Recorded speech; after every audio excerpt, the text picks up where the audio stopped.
I'm Leah, 24 years old, and I always thought family meant unconditional love. That illusion shattered on the night of my brother Eli's graduation dinner. Years of unequal treatment reached its peak in a heartbreaking moment. My dad, David, proudly gifted Eli a brand new car for barely graduating high school, then turned to me with cold eyes and handed me a rent bill. My 4.0 GPA and full scholarship had earned me nothing but higher expectations and less affection. That night changed everything. Before I continue telling you how my life completely transformed that night, let me know where you're watching from, if you've ever felt invisible in your own family, and hit that subscribe button. Growing up as the older sister to Eli, who's 6 years younger than me, was like living in two different homes under the same roof. From an early age, I noticed the difference in how our parents, especially my dad David, treated us. Eli's C grades earned him ice cream and praise, while my straight A's got me, "That's what we expect from you." This pattern continued throughout our childhood and teenage years. I graduated high school as valedictorian and earned a full scholarship to State University. I maintained a 4.0 GPA while working part-time jobs to cover my expenses. When I graduated from college 3 years ago, there was a small dinner at home. My gift was a coffee mug that said, "The real world starts now."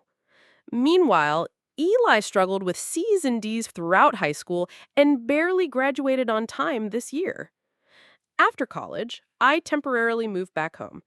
My plan was to work for a year or two, save some money, then apply to graduate programs in psychology. I found a job as an intake coordinator at a local mental health clinic.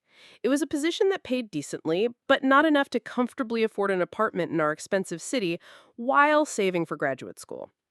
Living at home was meant to be a strategic stepping stone, not a step backward. My father, David, a successful contractor who built his business from scratch, always had a special bond with Eli. They shared interests in sports and cars, while I took after my mother, Patricia's more intellectual side.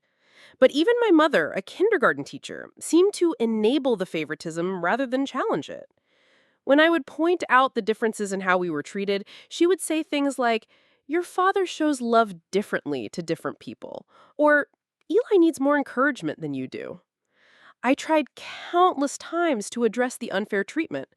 Once, after my promotion at work went unacknowledged while Eli's first part-time job at the mall bought a celebratory dinner, I calmly asked my parents if they realized how differently they responded to our achievements.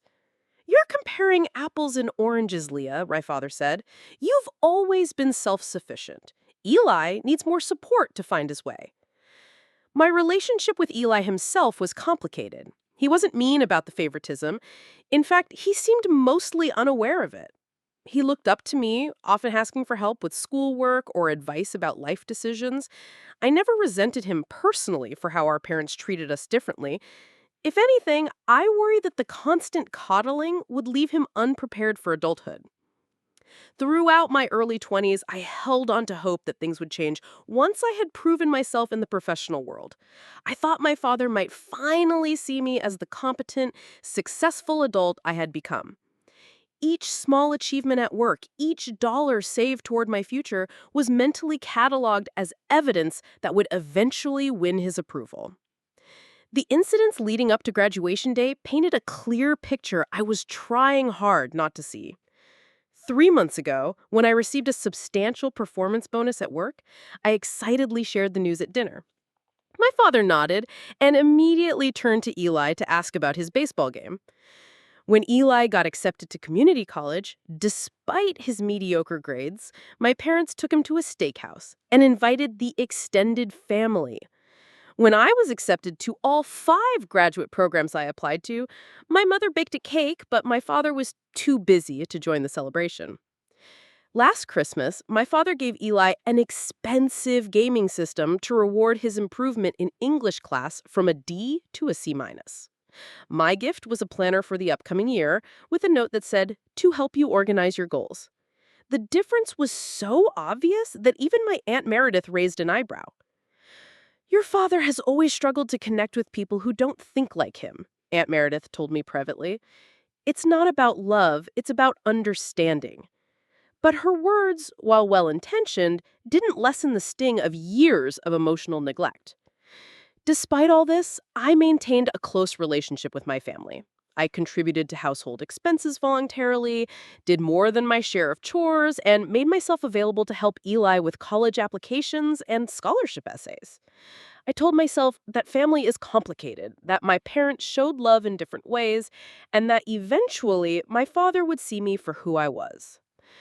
Graduation day was when all those carefully constructed rationalizations finally collapsed.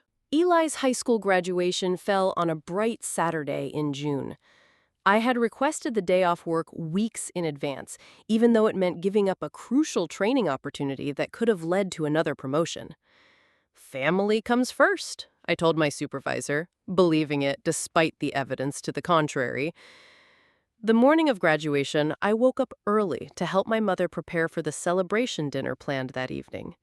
We were expecting grandparents, aunts, uncles, and a few family friends to join us in celebrating Eli's achievement. I spent 3 hours cleaning the house while my mother prepared her famous pot roast and apple pie.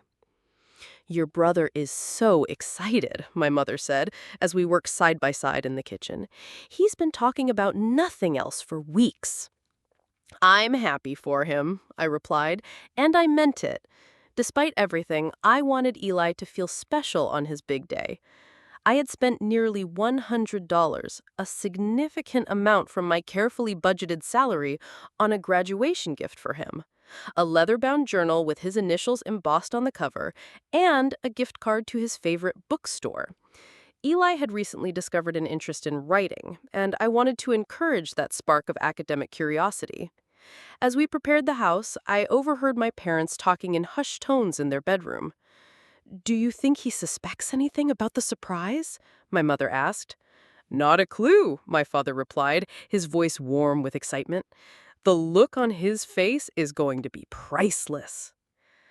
I felt a familiar pang in my chest, a mixture of happiness for Eli and a deep, persistent hurt that my own achievements had never warranted such secrecy and excitement. Just last month, I had been accepted into a prestigious graduate program with a partial scholarship, and my father's response had been, "Make sure that's a practical career path before you commit." My phone buzzed with a text from my best friend Jennifer. "Good luck today. Remember what we talked about. Stand your ground if things get weird. Love you." Jennifer had witnessed firsthand the dynamic in my family and had been encouraging me for years to establish firmer boundaries. I texted back a quick thanks and, "I'll try," before returning to my cleaning duties. By early afternoon, it was time to leave for the graduation ceremony. Eli emerged from his room looking uncharacteristically mature in his cap and gown, though his tie was askew. Without being asked, I stepped forward to straighten it. "Nervous?" I asked him. "A little," he admitted. "Did you feel this way at your graduation?" "Everyone does," I assured him. "Just enjoy the moment. You earned it." Despite knowing his path had been considerably easier than mine, with much more support along the way, I meant it. Eli had struggled in his own way, and today was his day. The ceremony itself was standard high school graduation fare. Speeches from the principal and valedictorian, the calling of names, the turning of tassels. I sat between my mother, who sniffled proudly throughout, and my father, who seemed unusually animated. When Eli's name was called, my father whooped so loudly that several people turned to look. I clapped enthusiastically, pushing down the memory of my own college graduation when my father had checked his watch repeatedly during the ceremony. "Our boy did it," my father said to no one in particular, his voice thick with emotion. Not everyone believed he could, but we always knew. I bit my tongue against the reminder that Eli had barely done it, passing his final classes by the slimmest margins, while I had graduated summa cum laude from a university ranked in the top 50 nationwide. Today wasn't about me. I reminded myself it never was. After the ceremony, we gathered outside with other families for photos. I volunteered to take most of them, stepping in only when an aunt insisted on one with both Colin's children. As we posed, Eli's arm around my shoulders, I wondered if anyone else noticed how my father angled his body slightly away from me, how his proud smile dimmed just a fraction when I entered the frame. As we drove home to prepare for the dinner, my mother turned from the front passenger seat to look at me. Leah, did you see the Johnsons at the ceremony? Their daughter Sarah is going to the same graduate school as you. Isn't that nice? That's great, I said, surprised and touched that she had remembered this detail about my future plans. Maybe you two can carpool, my father interjected. Save on gas money. That program's going to cost a pretty penny. Just like that, my small moment of being seen was transformed into another reminder of how I was viewed as a financial calculation rather than a source of pride. Back at home, I helped set the dining room table with our best china and arrange flowers in the centerpiece. Through the window, I could see my father in deep conversation with my uncle, gesturing excitedly toward the garage, which had been kept mysteriously closed all day. The surprise, whatever it was clearly stored there. My stomach tightened with an unexpected feeling of dread.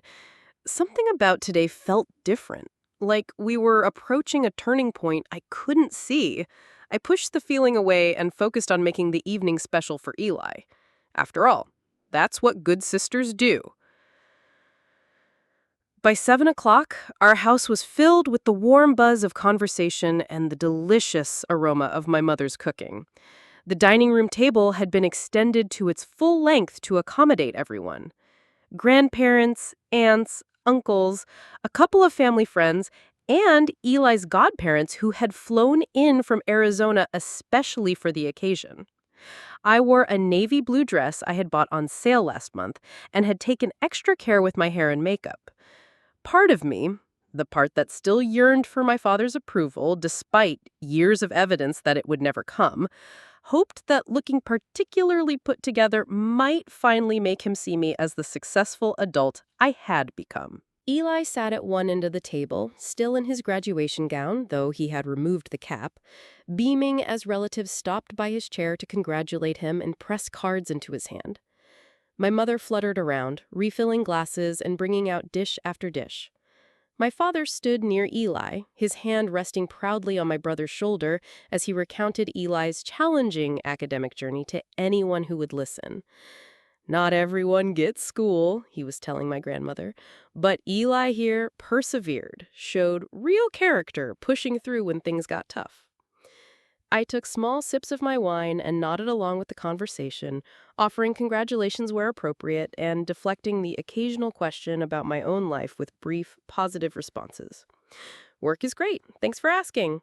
Yes, still planning on graduate school next year. No serious relationship right now. Focusing on my career. Dinner was served, and the conversation flowed freely around topics safe from controversy. Eli's graduation, summer plans, a cousin's recent engagement. I contributed when addressed directly, but otherwise maintained a quiet presence, the role I had perfected in family gatherings over the years. As dessert was being served, my mother's apple pie with vanilla ice cream, my father stood and tapped his glass with a spoon. The table gradually fell silent as everyone turned to him expectantly.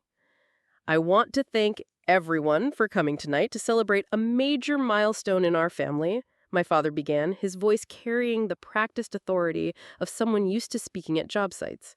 Today, our son graduated high school. A round of applause circled the table. Eli ducked his head, smiling. Now, some kids breeze through school without breaking a sweat, my father continued, and I felt his eyes flicker briefly to me before returning to Eli. And then there are the fighters, the ones who have to earn every grade, who have to push themselves beyond what comes naturally. Those are the ones who really learn what they're made of. More nods of approval around the table. My Uncle Henry raised his glass in Eli's direction. Eli, my father said, his voice softening with emotion, your mother and I couldn't be prouder of the young man you've become. You've shown determination, character, and heart. You've proven that you can overcome challenges and come out stronger, and that deserves recognition." He reached into his pocket and pulled out a small box, which he placed in front of Eli. "Son, we know you've been saving for a car, working those shifts at the mall, putting away a little each month. It shows responsibility, planning for the future." Eli nodded, looking slightly confused but pleased at the public acknowledgement. My father smiled, then glanced toward the window that faced our driveway. "But we thought you deserved something special for this achievement. Something to help you start the next chapter of your life, right?" He handed Eli the small box. With uncertain fingers, Eli opened it to reveal a key fob with the Ford logo clearly visible. The table erupted in gasps and exclamations. Eli's eyes widened in disbelief. "No way!" he whispered. My father's smile widened. "Way," he said, using Eli's own teenage vernacular in a rare moment of playfulness. "It's parked in the garage, black, just like you wanted." Chairs scraped as everyone arose to follow Eli and my father to the garage. I remained seated for a moment, a cold weight settling in my stomach. A brand new car for graduating high school with a C average? I thought of my ancient Honda with 200,000 miles on it, which I had purchased myself, with money saved from 3 simultaneous part-time jobs in college.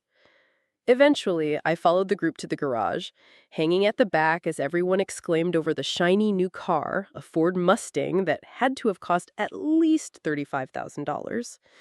Eli was sitting in the driver's seat, running his hands over the leather steering wheel with an expression of pure joy. "This is insane," he kept saying. "I can't believe it's mine." I plastered on a smile and waited for the right moment to approach, giving Eli a side hug when the crowd around the car thinned. "Congratulations," I said, despite the hurt and confusion swirling inside me. I meant it. Eli's excitement was genuine and infectious. "You're going to be the coolest kid at community college." "Right?" he agreed, too caught up in the moment to detect any complexity in my tone. "Dad says I can drive all of us to Crescent Lake next weekend for Memorial Day." The celebration continued back inside with champagne for the adults and sparkling cider for Eli and our younger cousins. Toasts were made, more cake was served, and plans for summer outings in the new car were enthusiastically discussed. Throughout it all, I maintained my smile and supportive sister role, though my cheeks were beginning to ache from the effort. As the evening wound down and relatives began to leave, I started gathering plates and carrying them to the kitchen, falling into the helper role that had always been expected of me. I was loading the dishwasher when my father entered the kitchen, loosening his tie with one hand and carrying an empty champagne glass in the other. "Good party," he said, placing his glass on the counter. "It was," I agreed. "Eli seems really happy." My father nodded, then leaned against the counter, crossing his arms. His expression shifted to something more businesslike. "Leah, your mother and I have been talking." Something in his tone made me straighten up, my hand still holding a dessert fork. "You've been living here for almost 2 years now. You've got a stable job. You're 24 years old. It's time you started contributing properly to the household." I blinked, confused.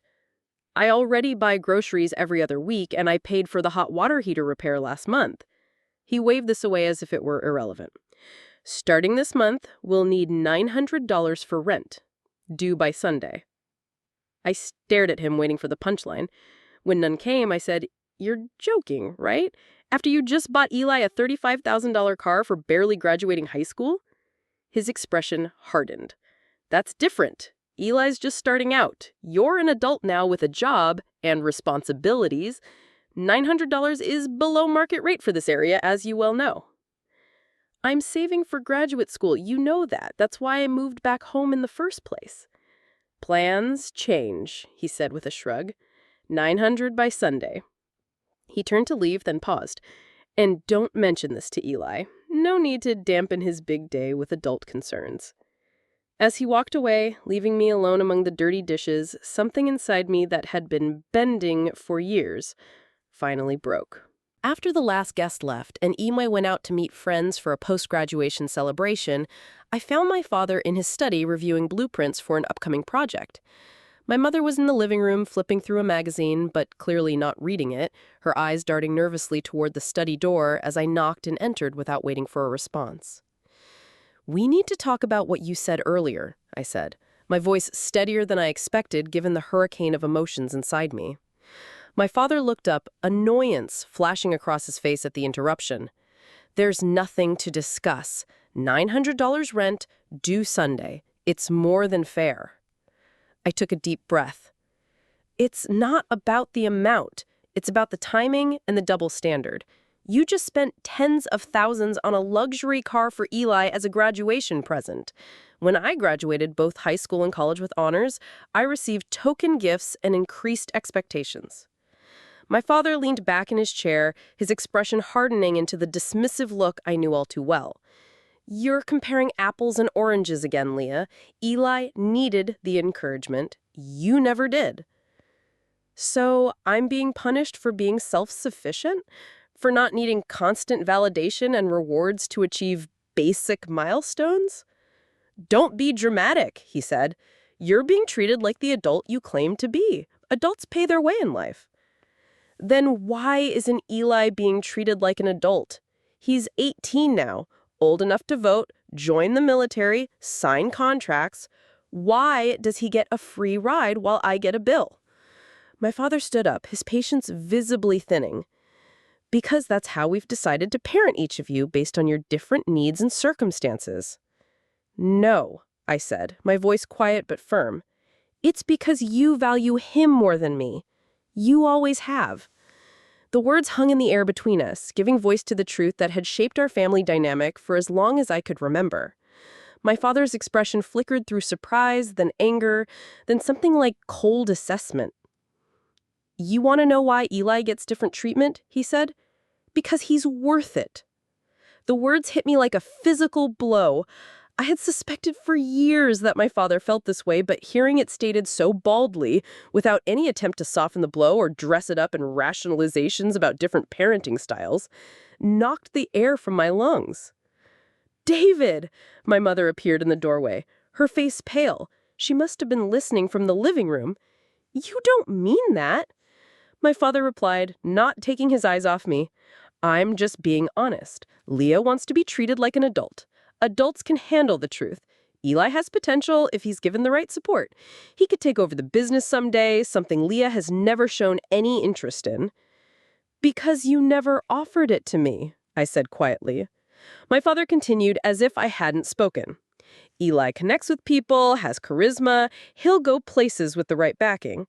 Leah has chosen a path that's entirely her own, against our advice. Fine, but that means she's on her own financially, too." My mother stepped fully into the room, placing herself between us as if physically blocking the emotional shrapnel flying back and forth. "David, stop it.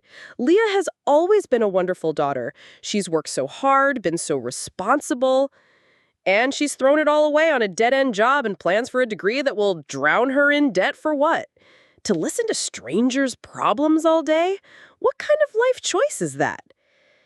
There it was, the real issue. Not that I hadn't achieved enough, but that my achievements weren't in directions my father valued. I hadn't followed in his footsteps or chosen a career path he understood.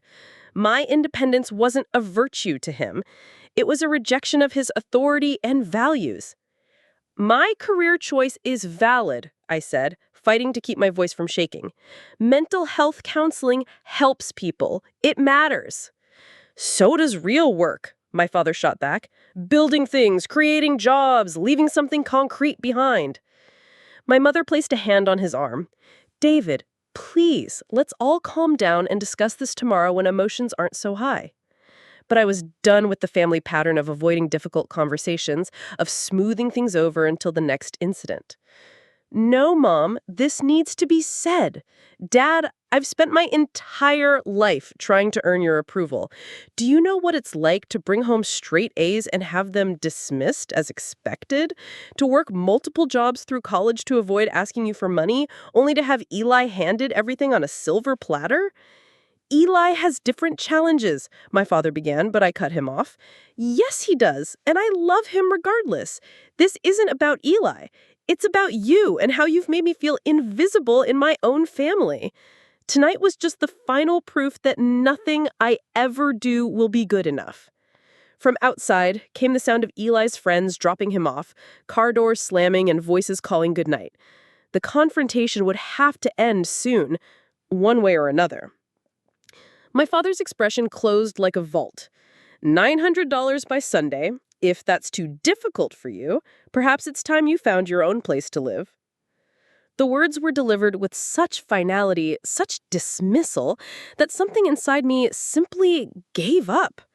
Years of hoping for recognition, of making excuses for the discrepancies in how we were treated, of telling myself that family dynamics were complicated. All of it collapsed under the weight of those few callous sentences.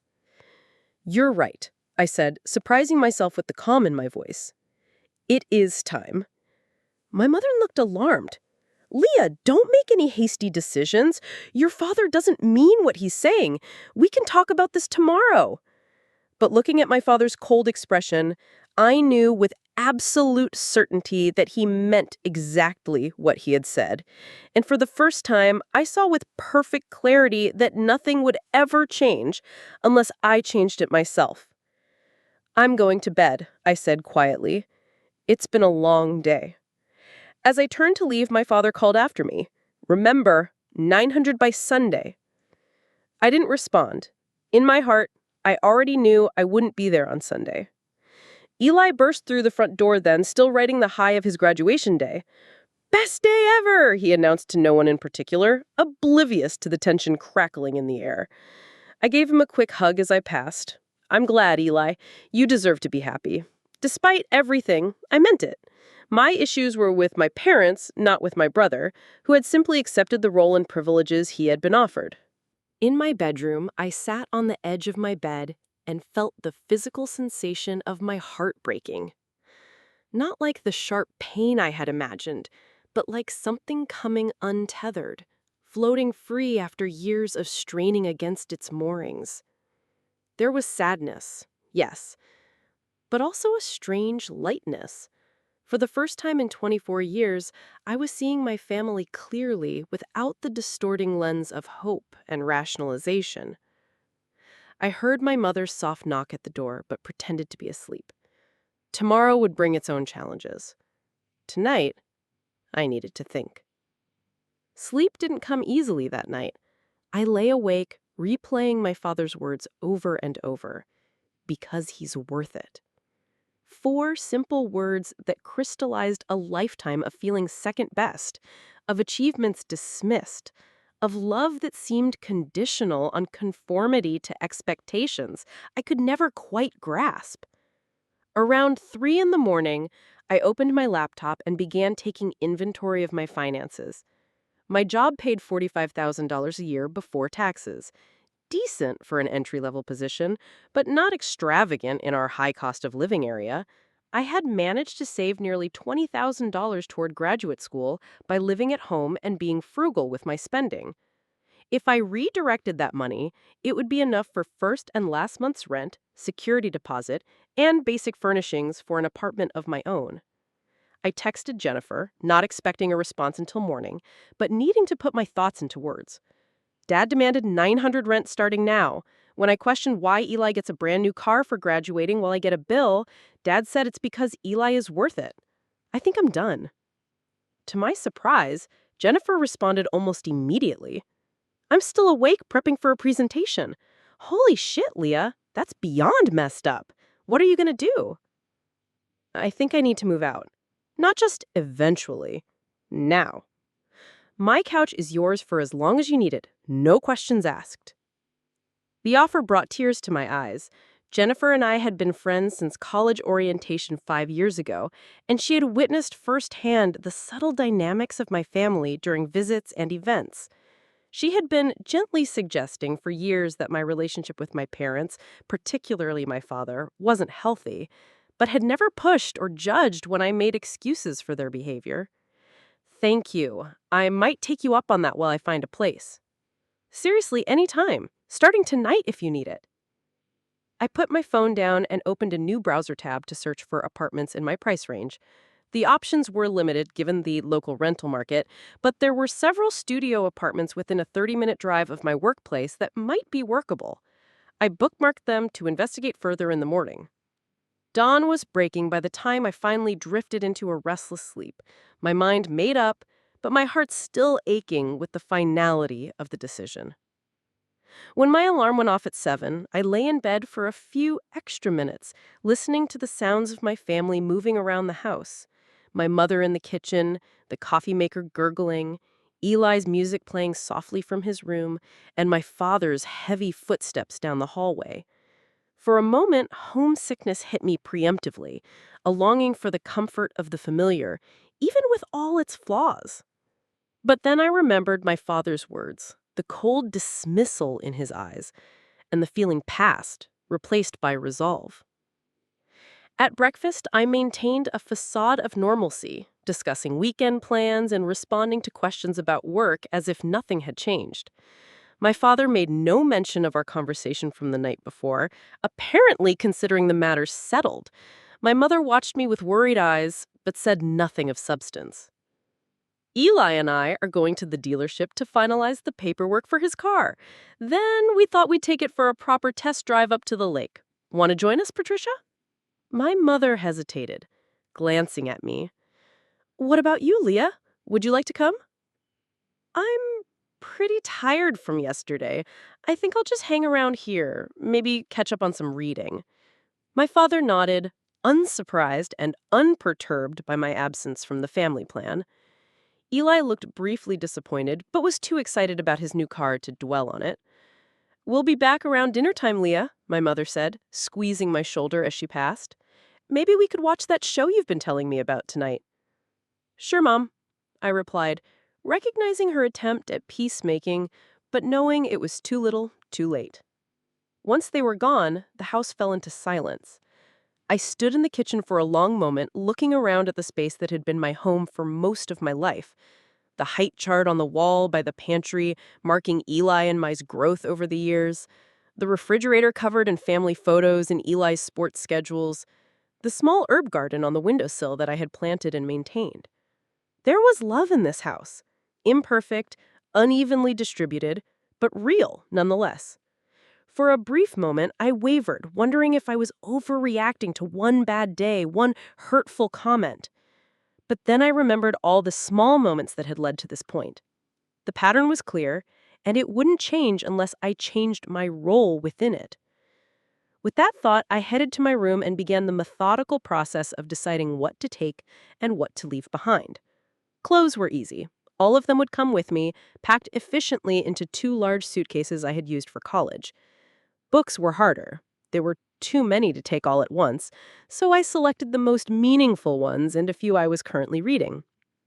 My laptop, important documents, and professional clothes for work were non-negotiable. In my closet, I found a box of childhood mementos, report cards with straight A's and generic good work comments from teachers, medals from academic competitions, the valedictorian medal from high school. I had saved them for years, these tokens of achievements that had gone largely uncelebrated at home. After a moment of hesitation, I left them behind. The past was the past, and I no longer needed physical reminders of my quest for approval. My bedroom slowly transformed as I packed, becoming less personal, more like a generic guest room.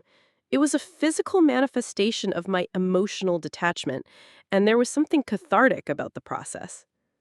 Around noon, I called my supervisor at work. Elaine, I hate to do this, but I need to take a few personal days next week. A family situation has come up that requires my immediate attention. Elaine, who had always been supportive of work-life balance, didn't hesitate. Of course, Leah. Is everything okay? It will be, I said, surprised by how much I meant it. I just need some time to sort things out. Take what you need. Your clients can be rescheduled. That task complete, I continued packing, working quickly but thoroughly. By 3 o'clock, my car was loaded with everything I deemed essential for starting my new life. All that remained was to write the note. I sat at the small desk in my room, pen in hand, staring at the blank paper. What could I possibly say that would make my parents understand my decision without causing irreparable damage? How could I explain to Eli, who was innocent in all of this, why I had to leave? The first draft was too angry, the second too apologetic. The third rambled without making any clear points. Finally, on the fourth attempt, I found the right words. Words that were honest without being cruel, firm without burning bridges. Dear Mom, Dad, and Eli, I've decided it's time for me to move out and live independently. Last night made it clear that my place in this family isn't what I thought it was or hoped it could be. Dad, you're right that I'm an adult and should pay my own way, so that's what I'm going to do. Completely. I won't be paying rent because I won't be living here. I found another place to stay while I look for an apartment. Mom, I know this will upset you, and I'm sorry for that. I love you, but I can't keep pretending that the dynamics in this house aren't hurting me. Eli, this isn't your fault. I'm proud of you and your accomplishments. Enjoy your car and your graduation. This is between me and our parents, not you. I'll be in touch once I'm settled. Love, Leah. I read it over twice, then folded it and placed it in an envelope with family written on the front.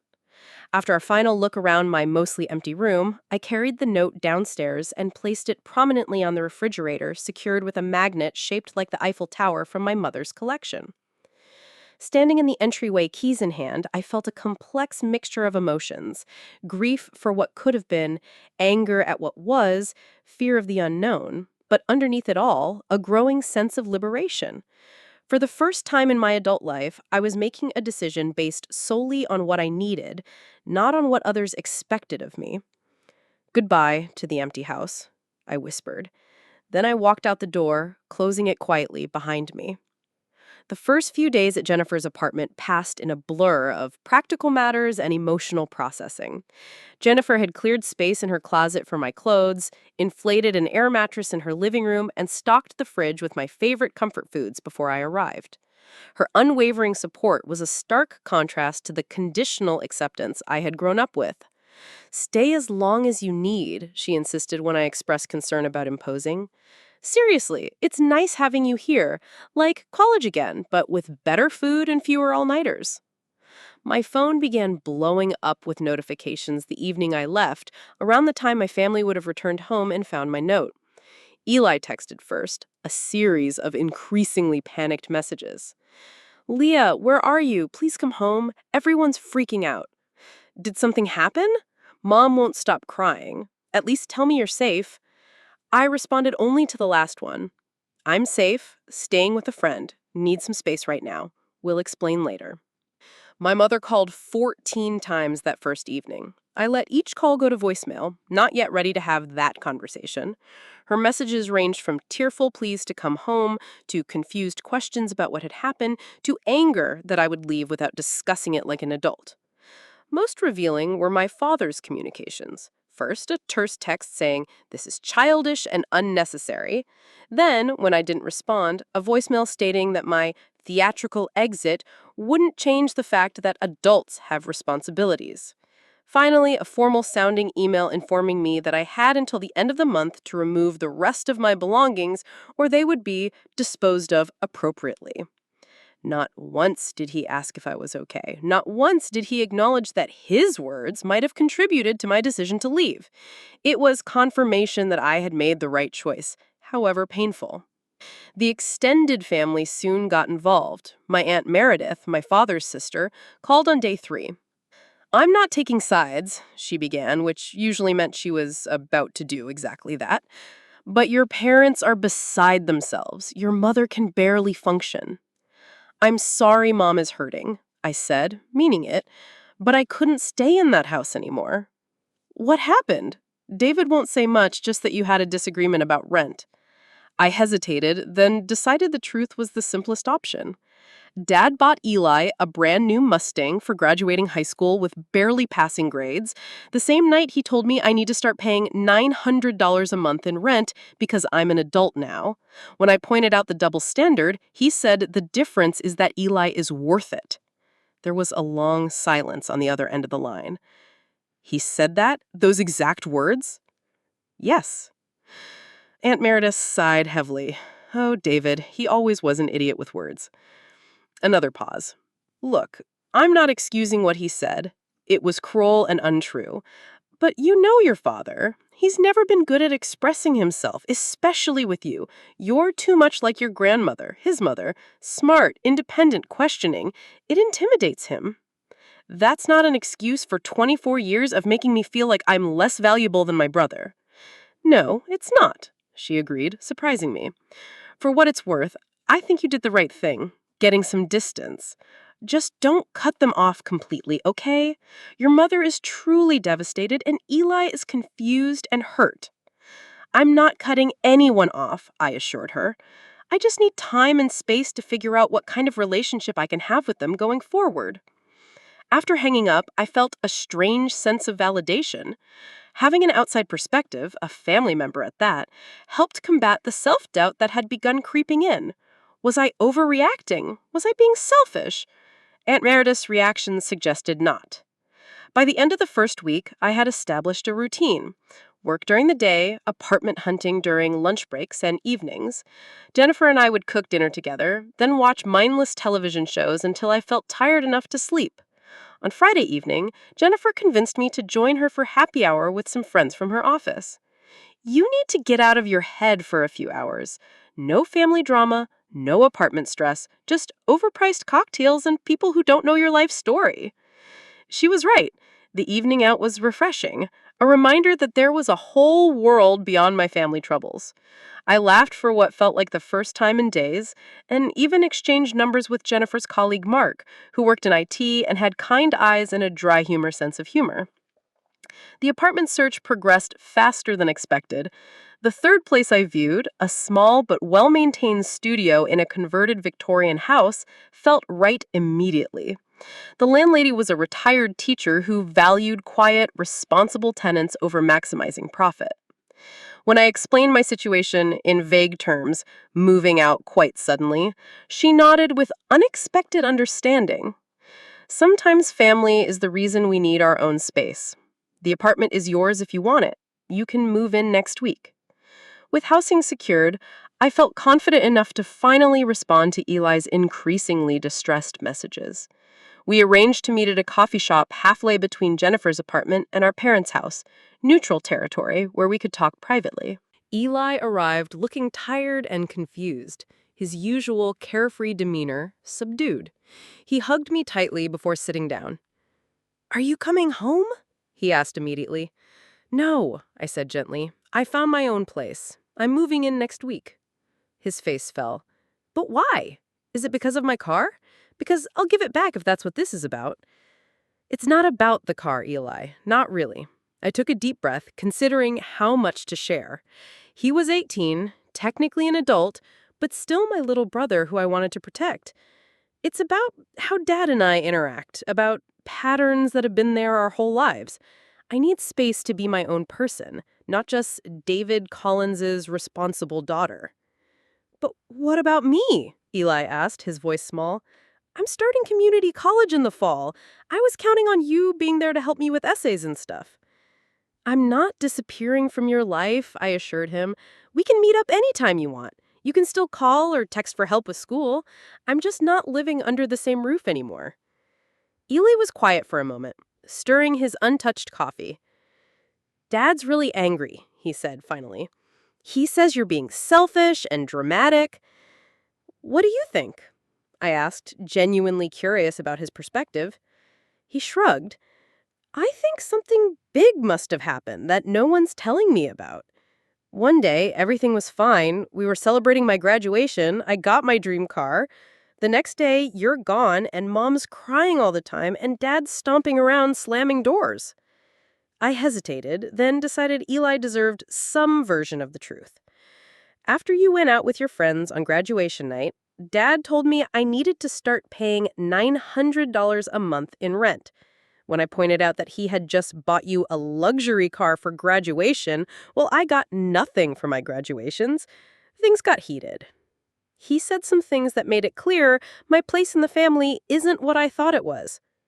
"What things?" Eli pressed. It doesn't matter specifically, I said, not wanting to burden him with words that might damage his own relationship with our father. What matters is that I realized I need to establish my independence completely, not just financially, but emotionally too. Eli processed this, his expression troubled. Are you okay? Like, really okay? The question touched me deeply. In all the messages and calls from family members, Eli was the first to ask about my well-being rather than how my absence was affecting everyone else. I'm getting there, I said honestly. It's hard and scary, but also kind of exciting. For the first time, I'm making decisions based solely on what I want and need, not on anyone else's expectations. I can understand that, he said slowly. Sometimes I feel like my whole life has already been decided for me.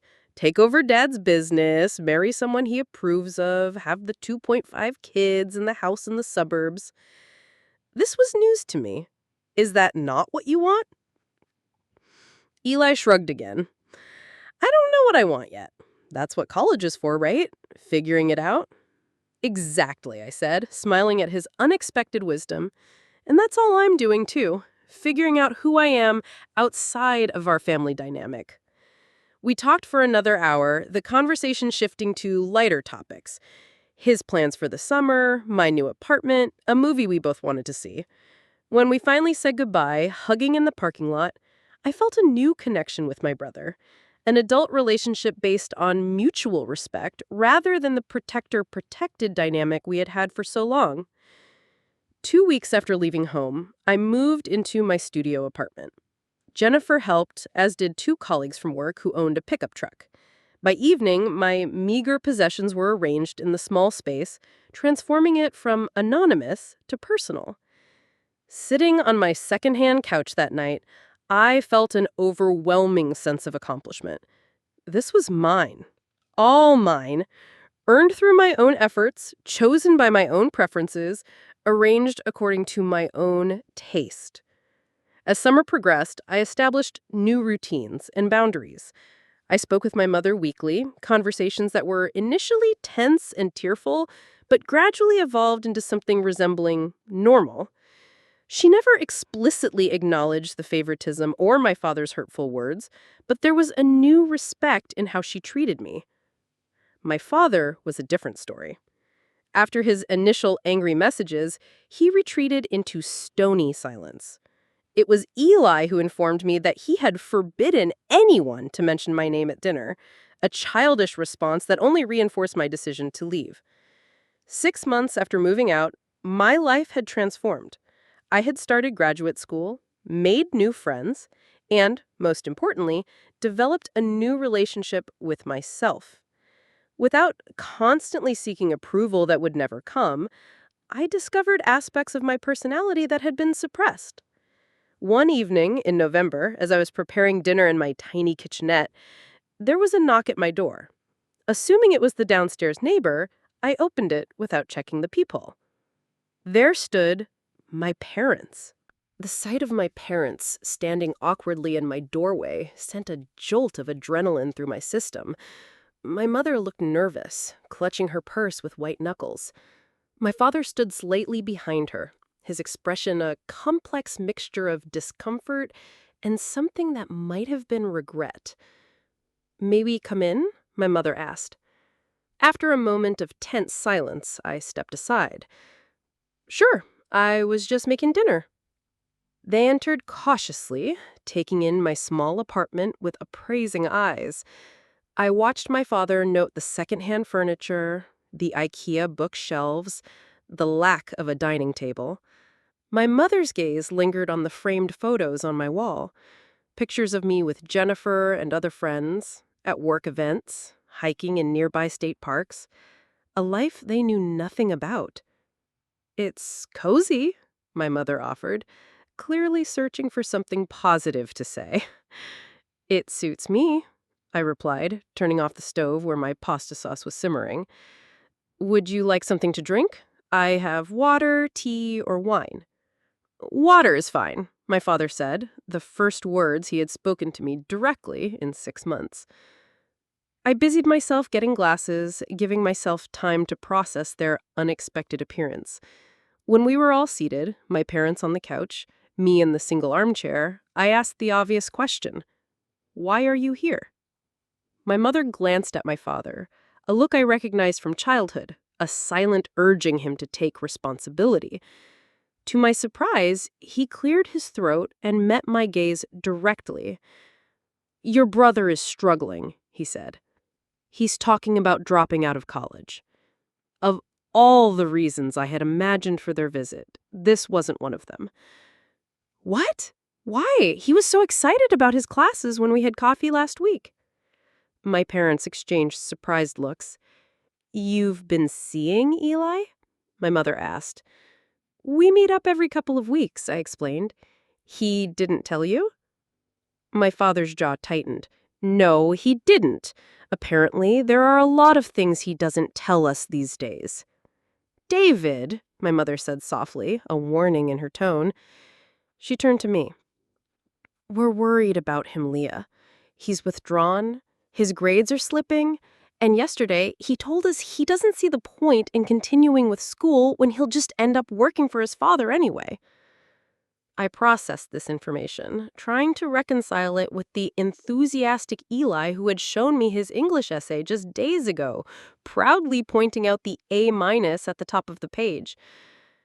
"Has something specific happened? Did you two have a fight?" My father shifted uncomfortably. "Not exactly, but ever since you left, things have been different.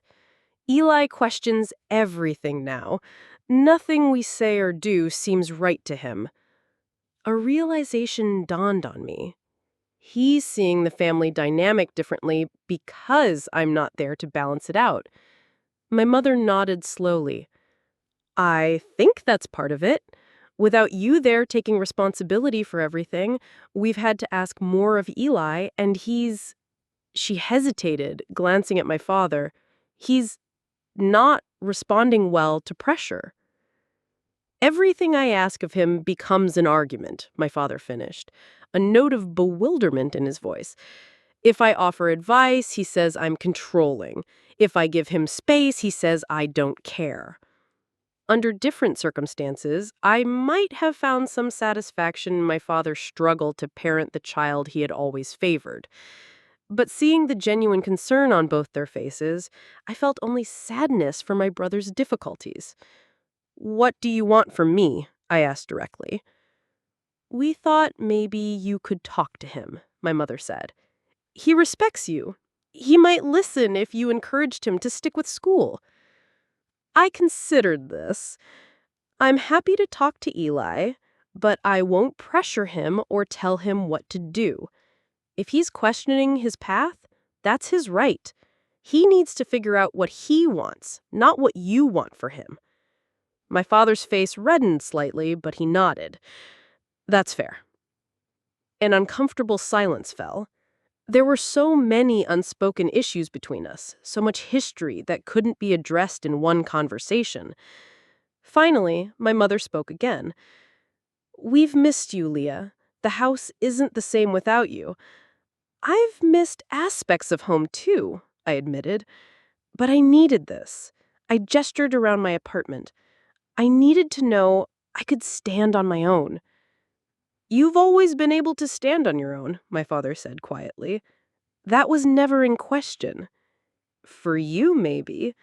For me, it was something I had to prove to myself." My father looked down at his hands, then back up at me, with an expression I'd rarely seen on his face: uncertainty. "I said things that night, things I shouldn't have said." It wasn't quite an apology, but coming from David Collins, it was the closest thing to one I had ever received. I waited, allowing the silence to stretch, giving him space to continue if he chose to. "Your mother has pointed out that I've been uneven in how I treat you and Eli. That's one way of putting it," I said, unable to keep the edge from my voice. "David," my mother warned. "No, she's right," he said, surprising us both. "I've expected more from you and given you less recognition. It wasn't fair." I felt a lump forming in my throat, but swallowed it down. No, it wasn't. I don't know how to fix it, he admitted, but I'd like to try. For Eli's sake, if nothing else. The qualifier stung, but I recognized it as my father's attempt to save face. A lifetime of emotional stubbornness couldn't be overcome in one conversation. The fact that he was here at all, admitting any fault, was significant. I won't move back home, I said firmly, but I'm open to rebuilding our relationship. Slowly, with boundaries. My mother reached over and squeezed my hand, tears in her eyes. That's all we're asking for. As they prepared to leave, my father paused at the door. You've done well for yourself here, he said, his tone gruff but sincere. It's not what I would have chosen for you, but it suits you. Coming from him, it was high praise indeed. After they left, I sat in my quiet apartment, processing the unexpected visit and what it might mean for our family's future. The conversation hadn't resolved all our issues, far from it, but it had opened a door that I thought had been permanently closed. The following weekend, I met Eli at our usual coffee shop. He seemed surprised when I brought up his struggles at school. "Mom and Dad came to see you?" he asked, clearly shocked. "They're worried about you," I said. "And honestly, so am I. You seemed fine when we talked last week." Eli sighed, running a hand through his hair. "I am fine, mostly. I just don't know if community college is right for me right now, and every time I try to talk to Dad about other options, he shuts me down." "What other options are you considering?" "I've been thinking about taking a gap year, maybe traveling a bit, working different jobs to figure out what I actually enjoy." He looked at me anxiously. "That's not crazy, right?" "Not at all," I assured him. "Lots of people take time to explore before committing to a career path." "Try telling Dad that. He's got my whole life planned out. Take business classes, work summers at his company, eventually take over when he retires." "But what if that's not what I want?" I smiled at him with newfound respect. My little brother was growing up, questioning the path that had been laid out for him just as I had done. "Eli, the most important thing I've learned in the past 6 months is that you have to live your life for yourself, not for Mom and Dad or anyone else. That doesn't mean being selfish or irresponsible, but it does mean making choices based on your own values and interests." "How did you get so brave?" he asked, "just packing up and leaving like that?" "It wasn't bravery so much as necessity," I admitted. I had reached a point where staying would have cost me more than leaving, emotionally speaking. Eli nodded thoughtfully. "I think I'm reaching that point too. Not about living at home, I'm okay with that for now, but about following Dad's plan without question. Then you need to have an honest conversation with him. Be respectful but firm about what you want. Will you help me? Be there when I talk to him?" The request touched me deeply. "Of course! But remember, this is your life and your decision. I can support you, but I won't fight your battles for you." Over the next few months, our family began a slow, sometimes awkward process of rebuilding relationships on new terms. Eli did have his conversation with our father, with me present as moral support. To everyone's surprise, after the initial resistance, my father eventually agreed to a compromise. Eli would complete his first year of community college, then take a year to explore other interests before deciding whether to continue with business studies. My relationship with my mother improved the most quickly. Without my father's overwhelming presence shaping our interactions, we discovered common interests and a similar sense of humor. We began meeting for lunch every other week. Conversations that ranged from casual catching up to deeper discussions about family dynamics and her own experiences as a young woman. "I should have stood up for you more," she admitted during one such lunch. "I knew David favored Eli, but I told myself it was because you were so self-sufficient that you didn't need the same kind of support." "Why did you stay with him?" I asked, a question I'd wondered about for years. You must have seen how he treated you sometimes, not just me. She considered this thoughtfully. I loved him, still do, despite his flaws. And there were good times too, moments you probably didn't see. Plus, divorce wasn't something women of my generation did lightly. She smiled sadly.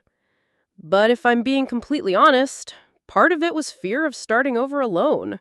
You're braver than I ever was, Leah.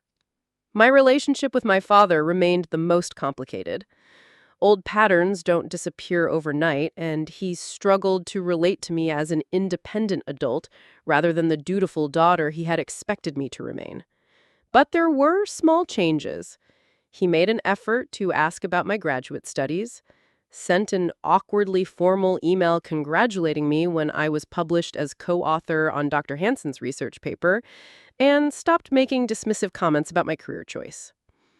A year after I had left home, I hosted a small dinner party in my apartment, which I had recently upgraded to a one-bedroom in the same building.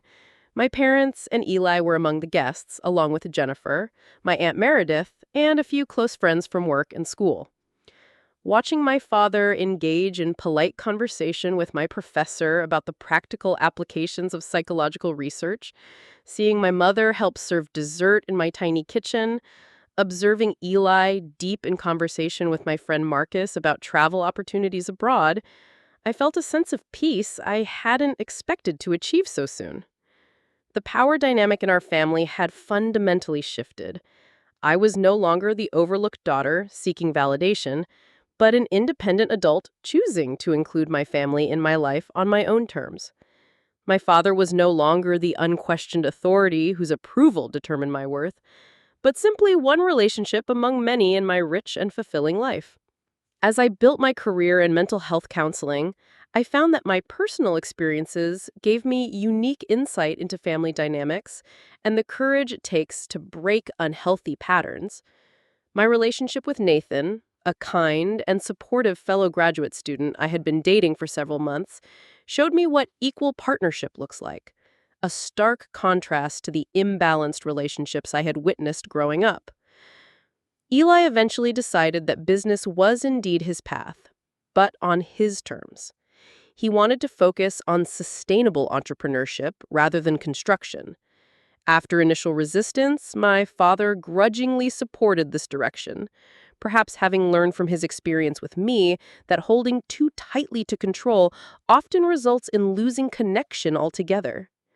The journey wasn't always smooth. There were still difficult conversations, moments of reverting to old patterns, times when boundaries needed to be reasserted.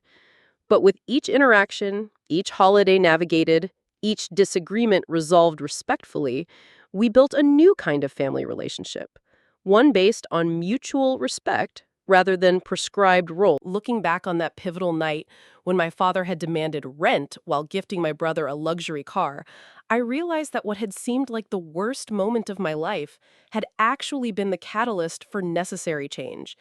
Without that breaking point, I might have continued indefinitely in the role of the good daughter, seeking approval that would never fully come, sacrificing my own needs to maintain a false family harmony.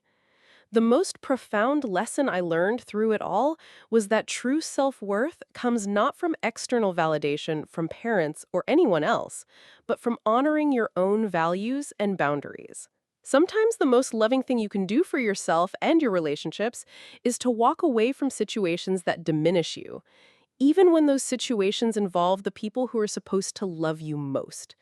The next year, I helped Eli move into his own apartment near campus, a modest place that he was paying for with a part-time job and scholarships.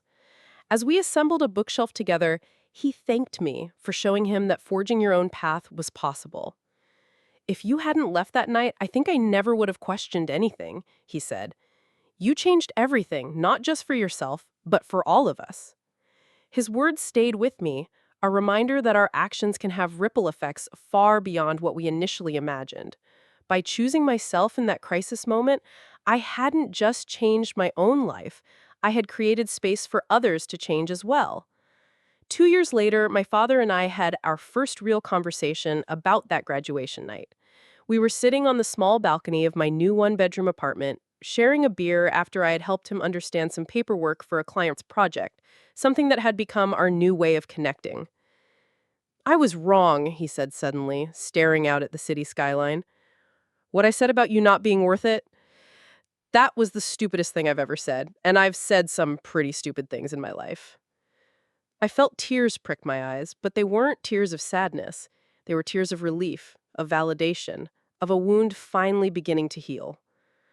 I know you were scared, I said. Scared that I was rejecting everything you valued, everything you'd built. He nodded. I thought if you didn't follow the path I understood, you'd fail.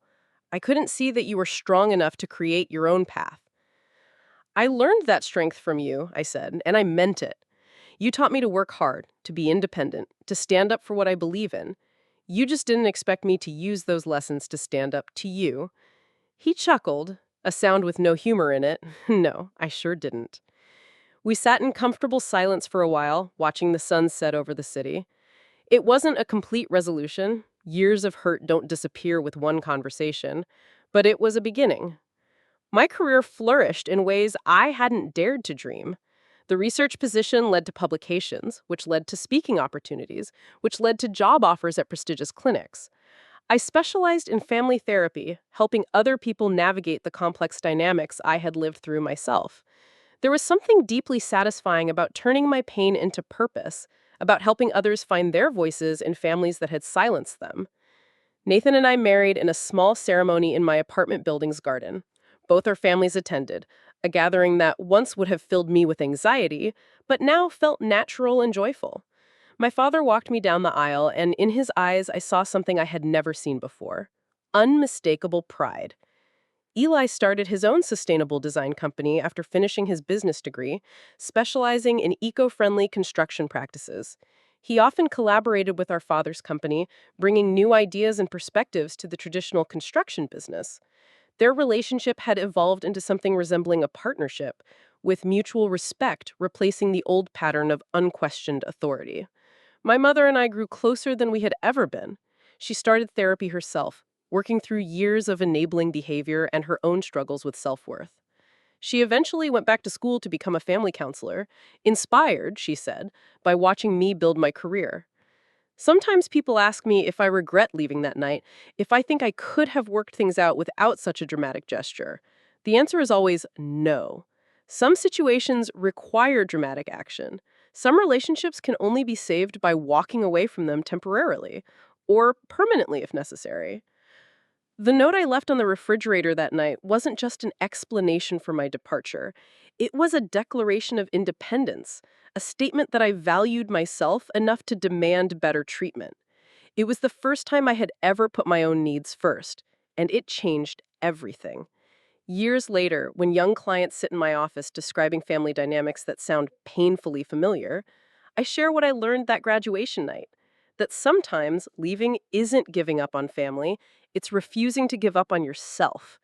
That the people who truly love you will find a way to love the authentic version of you, not just the version that makes them comfortable.